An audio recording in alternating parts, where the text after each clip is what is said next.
Hi there, I'm Rob. Thank you for joining me today. We're going to continue exploring Microsoft Excel 2016 with part 2 of our Excel Like a Pro training. Last month, we introduced you to the basics. This time around, we're going deeper and we're going to have our intermediate class. And next month, we'll complete the series with our advanced webinar. Although it should go without saying, I'm going to say it anyway. If you missed the basics webinar, you should catch up by viewing Excel Like a Pro Training Part 1. You can look for it on YouTube. Today's class builds on top of the basics with minimal refreshers, so make sure you've got the basics down. Okay, let's get started. Here's our roadmap for today. Last time out, Melanie touched on multiple worksheets. So first off today, I'll show you how to create links between worksheets and then between workbooks. Then we'll move on to managing lists, followed by working with dates and some of the functions and formulas associated with dates. Then on to formatting and conditional formulas, and then finally we'll finish up with if, and or functions, some of the logical functions that Excel offers. So, working with multiple worksheets and workbooks. First, navigating. Remember that every Excel file is a workbook, and each page in it is a worksheet. These worksheets are denoted as tabs here at the bottom. Just click the one you want to activate or use Control Page Up or Control Page Down to move among them using the keyboard. Now to move or copy one of these tabs, just right click on it and choose Move or Copy, and you'll be presented with this dialog box. If you want to move it to a completely different workbook, you can enter the name of the workbook here. If you simply want to move it around the current workbook, this is how you do it. Obviously, a longer list, you would have scroll bars here on the right.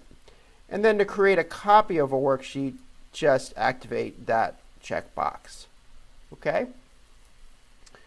So now let's talk about working with formulas across worksheets. We have this worksheet here with several different types of information and different labels. Okay, apples, oranges, bananas, lemons, very different. Let's calculate the data across more than one sheet. You can do that by creating what Excel calls 3D formulas. Think of a 3D formula as a cross-reference or an endnote in a book. You literally go to this page and retrieve this specific information and bring it back. So, how do we create a formula that pulls in information from another worksheet? Let's walk through it. Here we have 3 worksheets for our grocery store inventory costs. In addition to seeing our fruit costs broken down, we'd like to see at a glance what the bakery and meat department costs are. Okay? Let's get rid of this this worksheet we accidentally created. And we have fruit, and we're going to have the bakery pull into right here.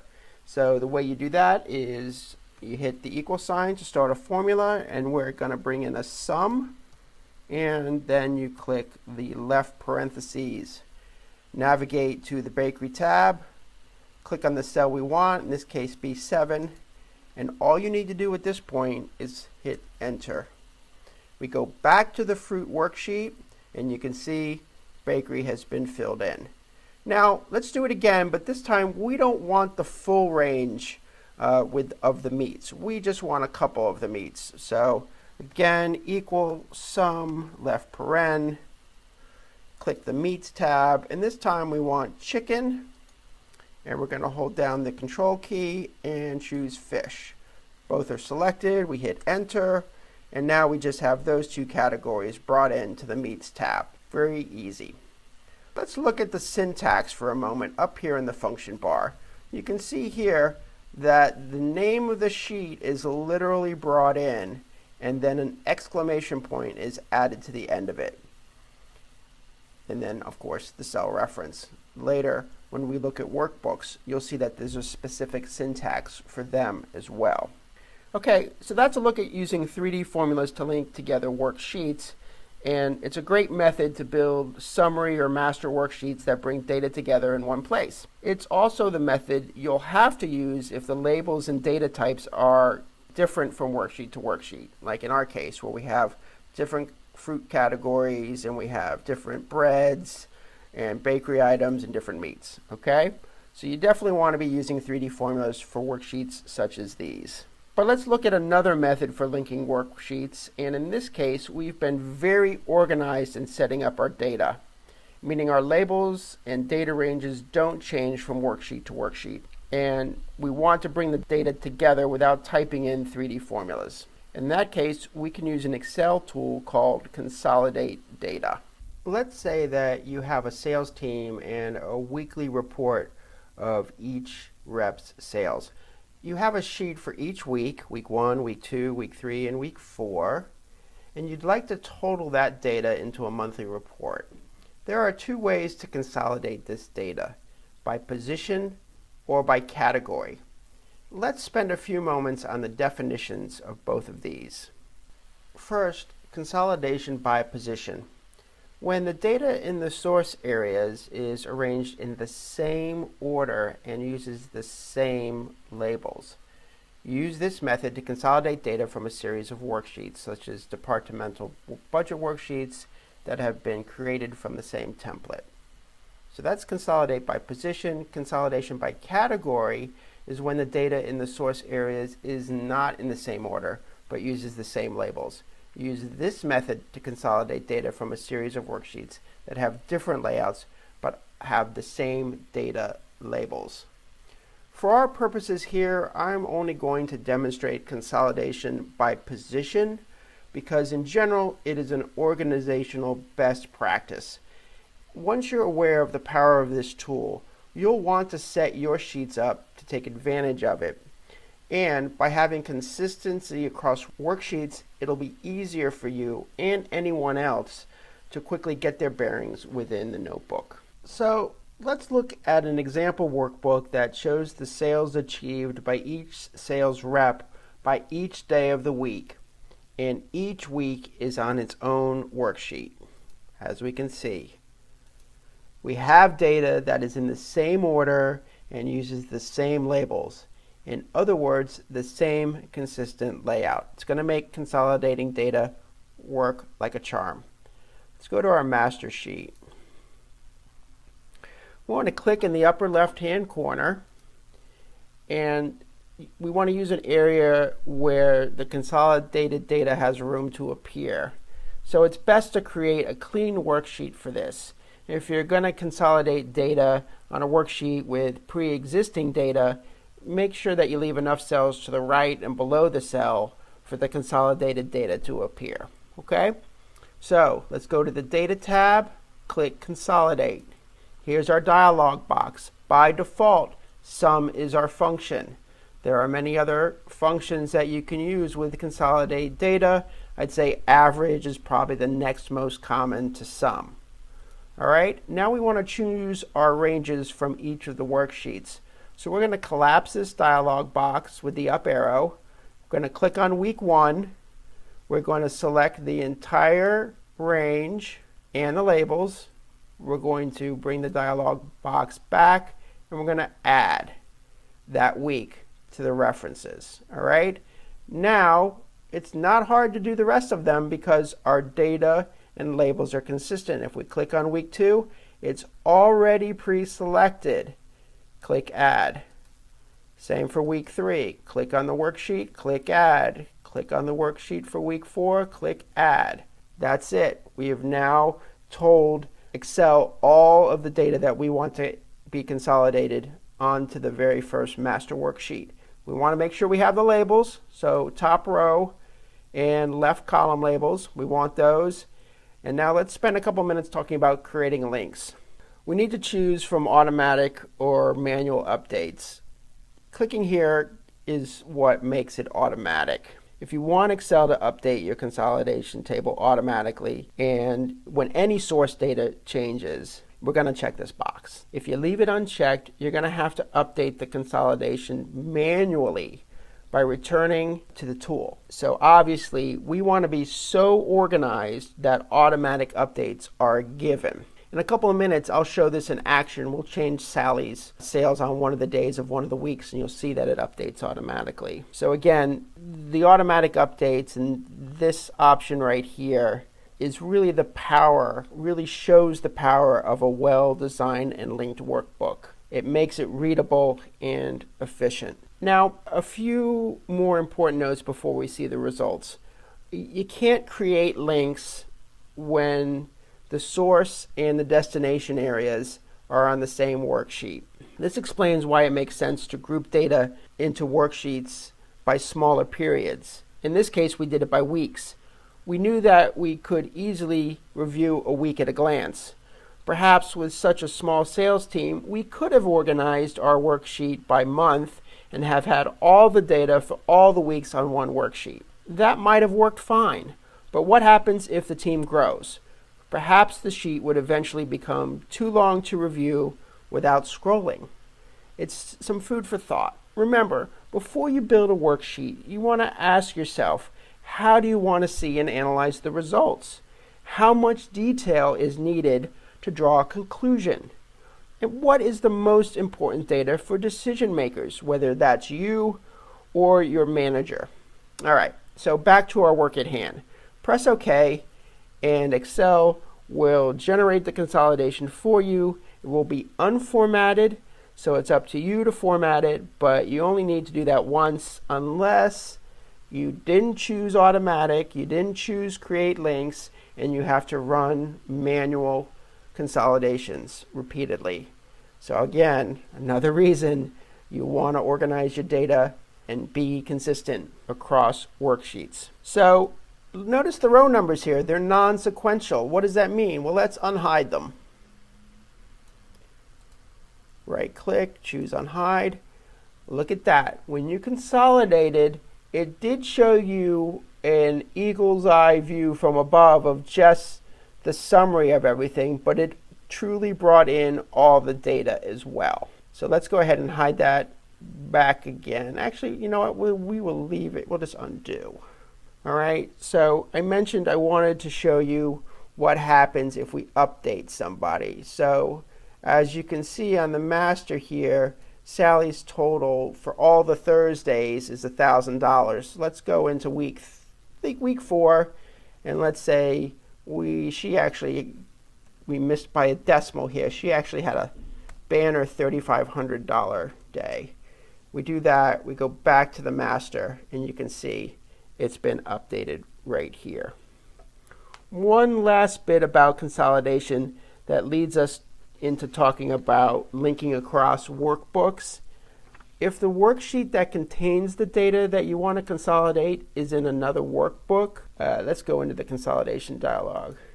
You first want to browse for that workbook, okay? And then you'll select the references in the same way that you did before. Excel will create the path for you, and you'll see that the workbook name is in there as we saw earlier with the worksheets, and it has an exclamation point, okay? That's it for consolidating workbooks. We'll now turn to linking workbooks. So up to this point, we've been working in one workbook with several worksheets, right? In the same way that we can pull data in from many worksheets, we can do the same with workbooks. So let's take a look. You'll remember earlier I referred to a 3D formula as a cross-reference, a connection between one or more worksheets. Well, when that linking crosses into a different workbook, it's called an external reference. So when would you use this? Sticking with our sales team example, you could have a workbook for each month or even each year. It depends on, of course, the time period you'd like to consolidate. So here's how it works. We're back with our sales team, and it's now ending the end of a second month. In our monthly sales to workbook, we want to see how the team is doing against the previous month. So here on the master worksheet, we are going to add a link to last month's total. So our formula will start, as they all do, with an equal sign. And we don't need any function because we're just creating a link. So we are going to jump over to last month's worksheet, monthly sales, and all we need to do is click on the cell that we want to summon and hit enter. And here's our total for last month. Okay, let's pause again on the syntax of the formula. So you'll notice the file name of the other workbook, monthly sales, is in brackets, even has the extension. Here's the sheet that it refers to and the cell reference. And in order for this particular external reference to work, the single quote marks have been added. And that is because there is a non-alphanumeric character in the file name, and that's this space right here. Keep in mind, particularly if you move folders or put things on a server, that the links can be broken. So you'll want to have a workflow that reduces the breaking of links by having files. You don't want files moving around. All right? And if they do, you'll know that you need to add these single quote marks to help you out in diagnosing file names that may not be alphanumeric and for tracking down file names or file locations when links are broken. Okay? Let's quickly, before we finish this section, let me show you the way to create the link in the opposite way. So we're going to put it right here, but we're going to start in our first file. All you need to do is copy or Control C, go back, and you're not going to do a paste, you're going to do a paste special right here. And down at the bottom left, paste link. And there it is. If you look, they're exactly the same. So you have options, you have flexibility in the way that you build your links. But again, just remember, you have to maintain them. That's very important, and refer to the syntax to help you do that. And now on to our next topic. Our next topic is managing lists. Many people use Excel to create lists of contacts, or they use it for mailing lists or for inventory purposes. Think of a list as a database, a collection of information. It differs from a table because it doesn't typically use formulas. Rather, it's manipulated into different views through sorting and filtering, and that's what we're going to talk about next.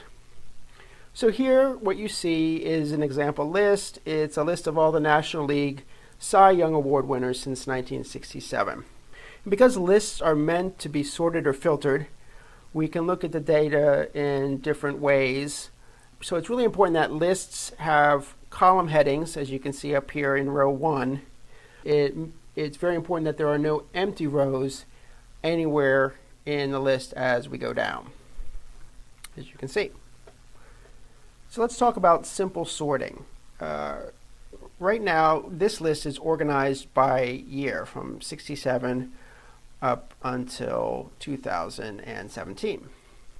Let's say instead that we want to see it ordered by who had the most wins among everyone in this list. What we do is we click the column header for wins, and then we go over here and choose sort and filter, and we are going to sort from highest to lowest. More wins is better. Again, this is called a simple sort, and you can see here that it runs from 27 all the way down to 2.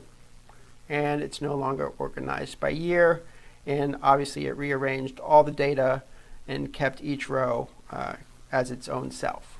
So let's do something a little bit more complex and sort by multiple columns.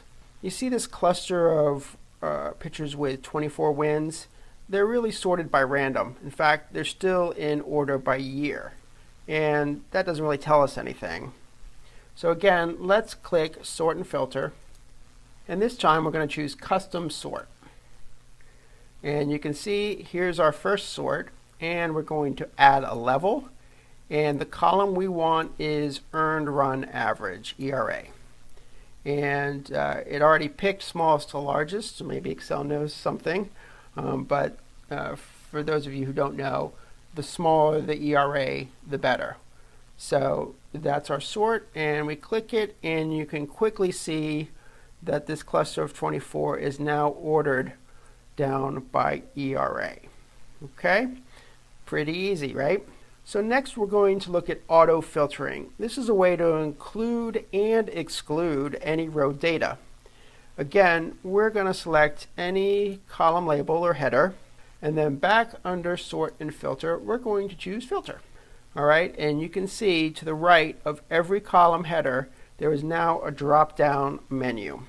Let's see who among these Cy Young Award winners was eventually elected to baseball's Hall of Fame. That's this column here, HOF, and we click the drop-down, and we're going to deselect everything first, and then we're going to choose Y, which in this case means yes, they were elected to the Hall. Click OK, and we see just the Hall of Fame pictures. So let's go a little bit deeper now. And wait, let me tell you, before we do that, you'll notice that next to Hall of Fame here, there is this filter icon. So that's an easy way of looking here at a glance and seeing that this table is filtered by this column. So now let's go deeper and order these Hall of Famers by number of strikeouts. And we'll do this by customizing the filter. Just click the drop-down menu next to strikeouts, and we are going to choose largest to smallest. So now we're in order by strikeouts. Whoever had the most is at the top. Now we're going to do one more filter adjustment. We're going to see how many of these Hall of Famers won their Cy Young Award with fewer than 20 wins. Next to wins, again, click the drop-down menu, and under filter, or in this case number filters, we're going to choose less than, and then we'll punch in 20 for 20. Click OK, and these are the pitchers who won fewer than 20 games and won the Cy Young Award. And you can see in some cases it's a relief pitcher. The last thing we're going to talk about in this topic area is how to sum up the totals. So let's say we wanted to see how many of, what the total number of strikeouts that these half dozen or so pitchers had over the course of time. It's as simple as clicking the bottom and then clicking auto sum and hitting enter. Now one thing that's nice about this, if you are to take off the filter, you can see that it automatically updates the subtotals. So you could take off all the filters, return the list to its pretty close to its original form, and from 1967 to 2017, this is the number of strikeouts from these pitchers. That is our overview of managing lists. Now on to our next topic, working with dates. Dates and times are two of the most common data types people work with in Excel, but they can be frustrating to work with because Excel uses a serial number to represent a date instead of the typical month, day, in a year, and hours, minutes, and seconds that we're used to in our day-to-day lives. It's further complicated by the fact that dates are also days of the week, like a Monday or a Friday, even though Excel doesn't specifically store Mondays and Fridays and other days in the cells. For example, we see March 27th, 2018 and 2:17 p.m. and Excel sees 42821 and 0.0951, etc.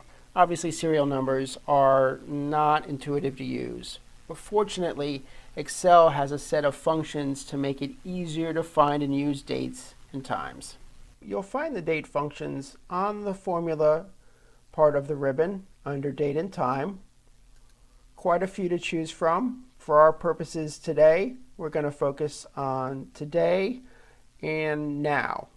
So looking first off, the today function is useful when you need to see the current date displayed in your worksheet. And it will give you your current date regardless of when you open the workbook. It's going to always update it to today's date. The today function is also useful for calculating intervals. So here's a quick example. You might use this formula to calculate someone's age. So we put in equal the year function, and then here's today. And today always has this open and close parentheses with no information in it. So that's just going to calculate whatever today is on your computer, and it's going to then subtract the years. Okay? So that formula for someone born in 1965, as of this date, or at some point this year, they'll turn 53. Okay? Now, the now function takes the today function a step farther by including the time. It can calculate a value based on the current date and time and have the value updated each time you open the worksheet, just like with today. So that's two basic formulas. We're not going to go into any more depth with them since their use can be so wide and varied. But what I do want to do now is show you formats of dates. If you go back to the home ribbon, you'll find your formattings here.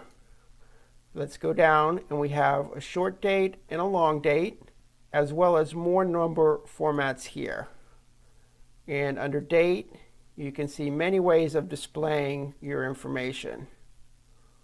So if you remember from a few moments ago, I talked about the serial numbers. So you can have Excel calculate using its own system, and then you can have your information, your dates and times, displayed in any manner you would like. Now on to a demo of using dates and formulas. Let's check back in with Sally and the sales team. Let's say that we'd like to see the actual date here instead of the day of the week. So first we'll change Monday to, let's start with next week, 4/2/18. And then we just, for Tuesday, we will make a little formula here, B1 plus 1. So we'll take Monday's date and add a day to it. And then let's just copy and paste the rest of the week. And then we can copy the entire set of labels, go to week 2, copy, paste, and we're going to do 4/9/18, and that'll do the rest. So really easy to go and populate your worksheet with the date of each day rather than the day of the week. Now, let's do something a little more complex using a date function, and we're going to figure out how many days are left in the month. All right, and the way we do that is we start our function with an equal sign and then date, and we're going to put in the end of the month. So that's 2018 for the year, 4 for the month, 30 for the day, and then we're going to subtract today's date. Today, open paren, close paren. That's all you ever need for that. And as you can see, it says 42, but once we hit April 1st, it will be 30 and count down from there. So that's a look at working with dates and date and time functions. Our next topic is formatting and conditional formatting. We've already seen how to format numbers. Now we're going to see how we can use formatting to highlight cell values and formula results, making for quicker analysis and drawing of conclusions. So let's revisit our list of Cy Young Award winners, and let's have ERA, any ERA lower than 2 show up highlighted in red. So you want to select the entire data range first. Easy to just click the top of the column and highlight everything. Now let's click on conditional formatting. You can see there's a lot of choices here. Different sets, different data bars, creating rules. For our purposes, we are going to highlight cell rules, and we're going to choose less than, and we want less than 2.00, and that will be filled with light red with dark red text. So you can see here we have anything lower than 2 is in red.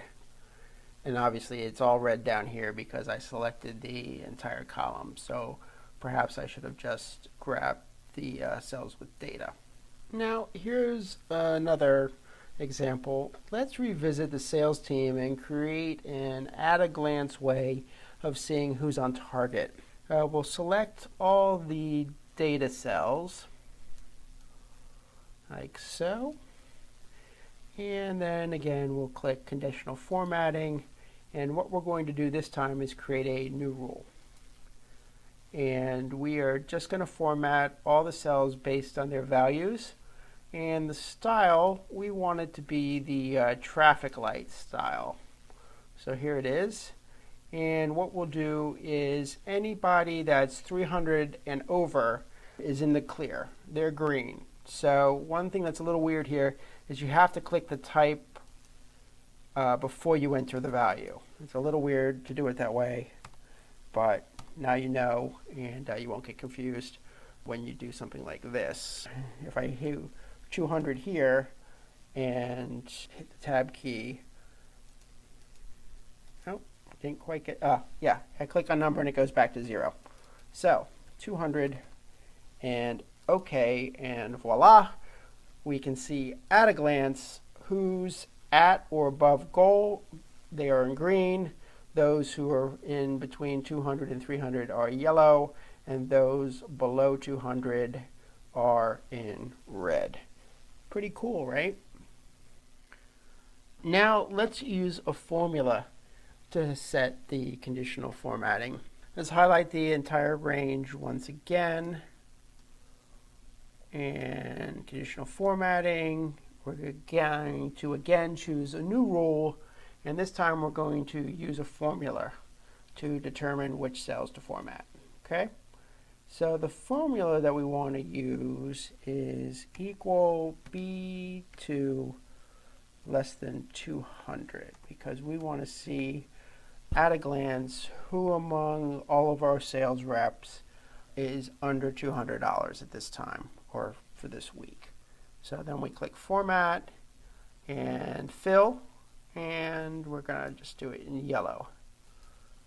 And OK twice, and there you see all the reps who have yet to hit $200 for the week. So there are just 2 more topics to cover in this particular area, and these are practical tips.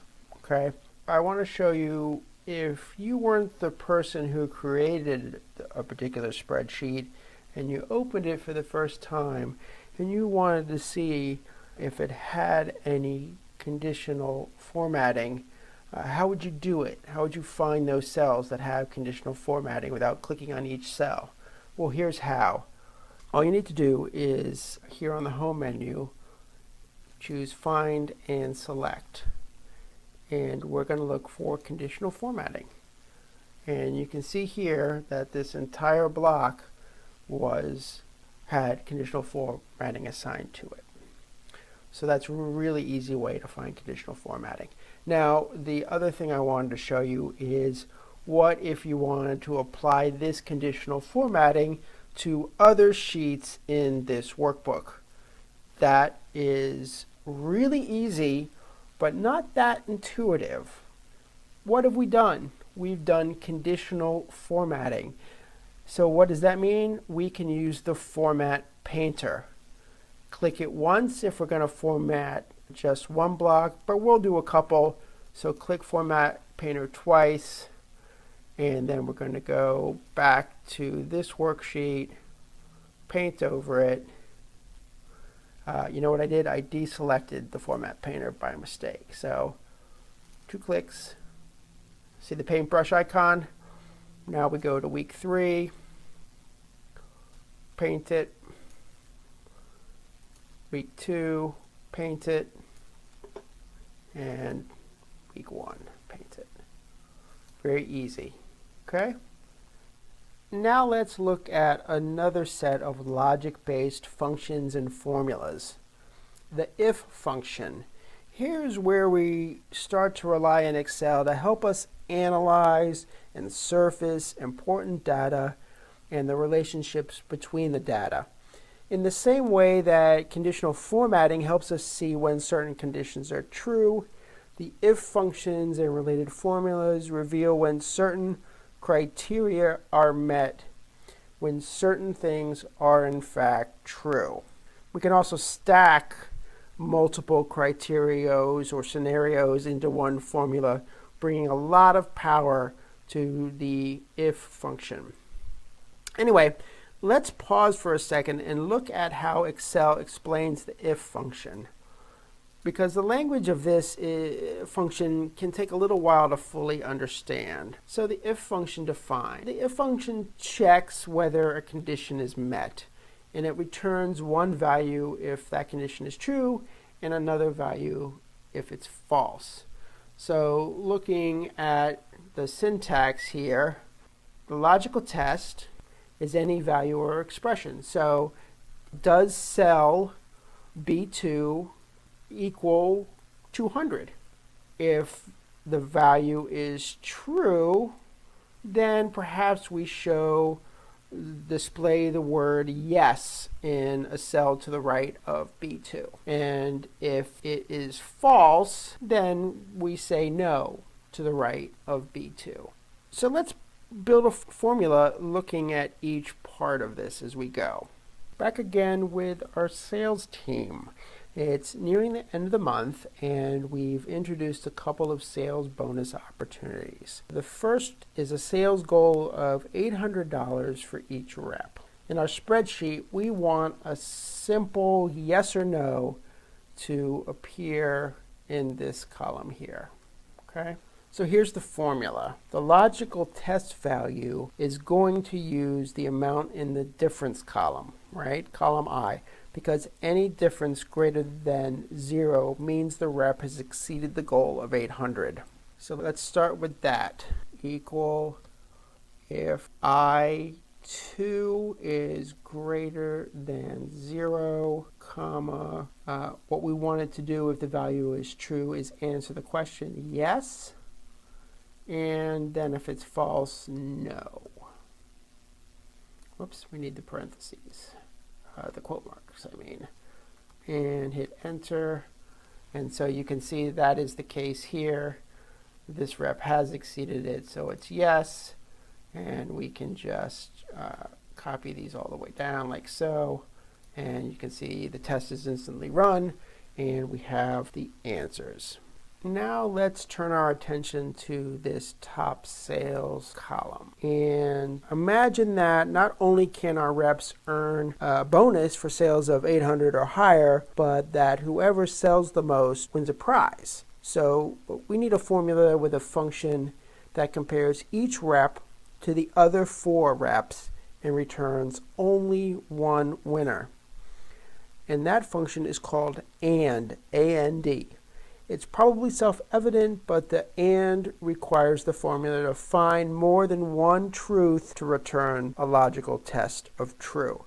In other words, considering our team here to have gotten to the value of true, Chester's difference would need to be greater than Sally's and Joe's and Maria's and Abdul's, right?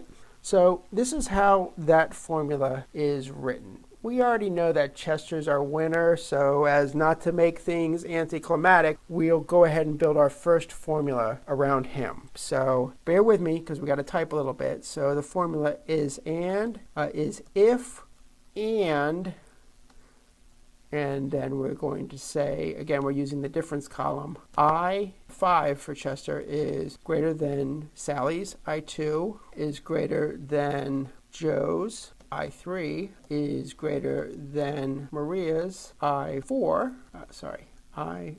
is greater than I4. And I5 is greater than I6. We close it, comma, and we're going to just have it say winner, and then nothing if that's not the case, and then close it. Hit return, and we can see that Chester is our winner. Now I've pre-filled this with another column of the same formulas. Let's unhide that. So here's top sales, and you can see that it's the winner, but as you can see, while I can copy and paste this first formula to each of these, we then need to go in and hand edit each one. So all of these will start with I2 and have all the rest of 3, 4, 5, and 6. This will be I3 and have I2 and I4, 5, and 6, etc. down the row. So that is how we do function within an if-based formula.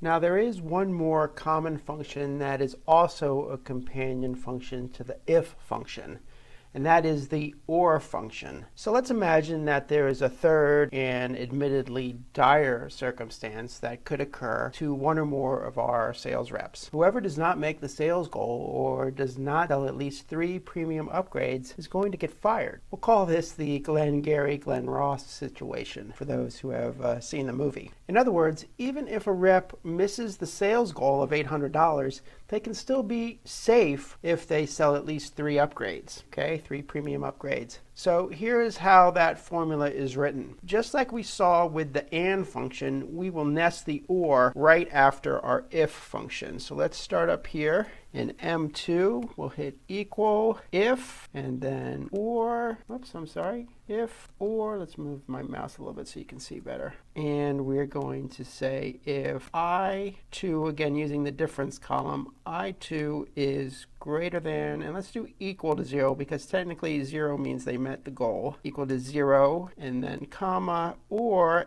L2 is greater than 2. Close that, and comma. We're going to do safe if our expression is true, and we're going to do fired if it is false. Paren, but Excel took care of that for us automatically, and then we'll just copy this down and see what the results are. No need to change or edit the formula. Okay, so let's check it here. Maria, she came up short by $100 on the sales goal, and she only sold 1 premium. So unfortunately, Maria is not going to be continuing with us because she didn't make the incentives. So, believe it or not, that brings us to the end of part 2 of Excel Like a Pro. Our intermediate class is now complete. We will have a third, part 3, coming up in April. The date is to be announced, and that will be our advanced Excel Like a Pro class. Thanks so much for joining me, and take care.